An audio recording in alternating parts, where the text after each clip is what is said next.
सोचिए, अगर एक शहर जो टेक्नोलॉजी, इंडस्ट्री और तेज रफ्तार जिंदगी के लिए जाना जाता हो, वही अचानक डर, हिंसा और अराजकता का चेहरा बन जाए। अगर हजारों मजदूर सड़कों पर उतरकर पूरे सिस्टम को चुनौती दे और 9 घंटे तक पूरा नोएडा जैसे थम जाए, तो ये सिर्फ एक विरोध नहीं बल्कि एक ऐसा स्पोर्ट था जो बहुत लंबे समय से अंदर ही अंदर सुलग रहा था और जब फटा तो अपने साथ पूरे शहर को हिला गया। हेलो दोस्तों, मैं करण किशोर, आपका स्वागत है हमारे चैनल पर। आज हम बात करेंगे नोएडा में हुए उस बड़े श्रमिक आंदोलन की, जिसने न सिर्फ ट्रैफिक को जाम किया बल्कि प्रशासन की तैयारी, उद्योगों की स्थिति और मजदूरों के गुस्से को भी पूरी तरह उजागर कर दिया। ये घटना अचानक नहीं हुई थी, बल्कि इसके पीछे लंबे समय से पनप रही नाराजगी और असंतोष की कहानी छिपी हुई है। नोएडा और ग्रेटर नोएडा के औद्योगिक क्षेत्रों में काम करने वाले हजारों मजदूर लंबे समय से वेतन वृद्धि, काम के घंटों और सुविधाओं को लेकर परेशान थे। खबर के मुताबिक मजदूरों की मुख्य मांग थी कि उनकी न्यूनतम मजदूरी में इजाफा किया जाए, ओवरटाइम का सही भुगतान मिले और काम के दौरान सुरक्षा के बेहतर इंतजाम किए जाए। लेकिन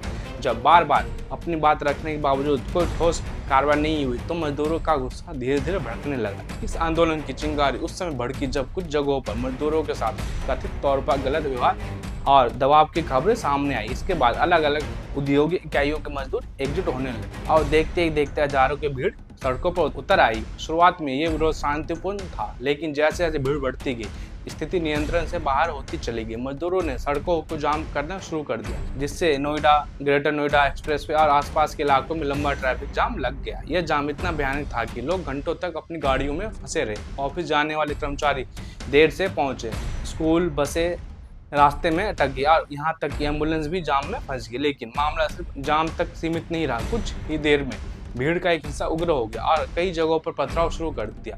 औद्योगिक क्षेत्रों में स्थिति, फैक्ट्रियों और दफ्तरों के बाहर तोड़फोड़ की घटनाएं सामने आई। खबर के अनुसार करीब 500 औद्योगिक इकाइयों के आसपास तनाव और हिंसा का माहौल बन गया और 20 से अधिक वाहनों को नुकसान पहुंचाया गया। इस दौरान पुलिस ने स्थिति को संभालने की कोशिश की, लेकिन भीड़ इतनी ज्यादा थी कि हालत बिगड़ते चले गए। कई जगहों पर मजदूरों और पुलिस के बीच झड़प हुई, जिससे 30 से अधिक पुलिसकर्मी घायल हो गए। यह घटना यह दिखाती है कि जब भीड़ नियंत्रण से बाहर हो जाती है तो हालत कितने खतरनाक हो सकते हैं। इस पूरे हंगामे के दौरान नोएडा लगभग 9 घंटे तक बंधक बना। सड़कों पर अफरा तफरी का माहौल था, लोग डरे हुए थे और प्रशासन हालत को काबू में लाने के लिए लगातार प्रयास कर रहा था। इस घटना का असर सिर्फ ट्रैफिक और कानून व्यवस्था तक ही सीमित नहीं रहा, बल्कि इसका आर्थिक असर भी काफी बड़ा था। रिपोर्ट्स के अनुसार इस उपद्रव में करीब 3000 करोड़ रुपए का नुकसान का अनुमान लगाया जा रहा है। यह नुकसान औद्योगिक उत्पादन में रुकावट, संपत्ति को नुकसान और कामकाज ठप होने के कारण हुए।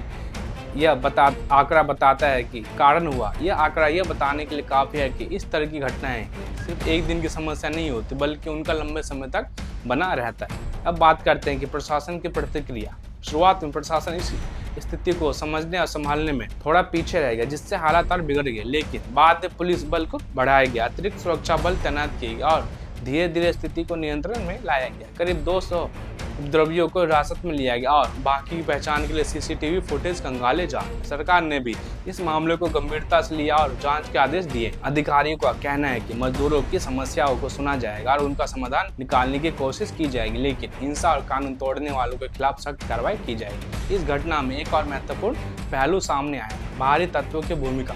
कुछ रिपोर्ट्स में यह आशंका जताई गई है कि इस विरोध को भड़काने में बाहरी लोगों का हाथ हो सकता है। अगर यह बात सच साबित होती है तो यह सिर्फ एक श्रमिक आंदोलन नहीं बल्कि एक घटना हमें यह भी सिखाती है कि किसी भी समाज उद्योग में संवाद की कमी सबसे बड़ी समस्या बन सकती है।